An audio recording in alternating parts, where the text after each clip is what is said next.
Hezbollah തീവ്രവാദികളുടെ ശക്തികേന്ദ്രമായ ദഹിയയിൽ ആക്രമണം നടത്തി ഇസ്രായേൽ സെക്യൂരിറ്റി ഫോഴ്സ്. ഇസ്രായേൽ പൗരന്മാർക്കെതിരെ ഭീകരാക്രമണം ആസൂത്രണം ചെയ്ത ഹിസ്ബുള്ള തീവ്രവാദികളെ ലക്ഷ്യമിട്ടായിരുന്നു ആക്രമണം.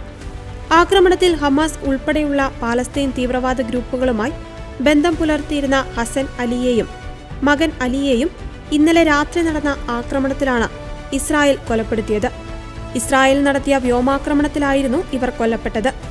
ഹസൻ അലി മഹ്മൂദ് ബദീർ എന്നു പേരുള്ള ഇയാൾ ഹിസ്ബുള്ളയുടെ യൂണിറ്റ് 3900-ലും ഇസ്ലാമിക് റവല്യൂഷണറി ഗാർഡ്സ് കോർപ്സിന്റെ ഖുദ്സ് ഫോഴ്സിലും അംഗമായിരുന്നു. ഹമാസ് തീവ്രവാദികളെ നയിക്കുകയും ഇസ്രായേലി സിവിലിയന്മാർക്കെതിരെ ഭീകരാക്രമണം ആസൂത്രണം ചെയ്യുന്നതിലും അതിന് സഹായിക്കുന്നതിലും ഇയാൾ മുൻപന്തിയിലായിരുന്നുവെന്ന് IDF പുറത്തിറക്കിയ സംയുക്ത പ്രസ്താവനയിൽ വ്യക്തമാക്കുന്നു.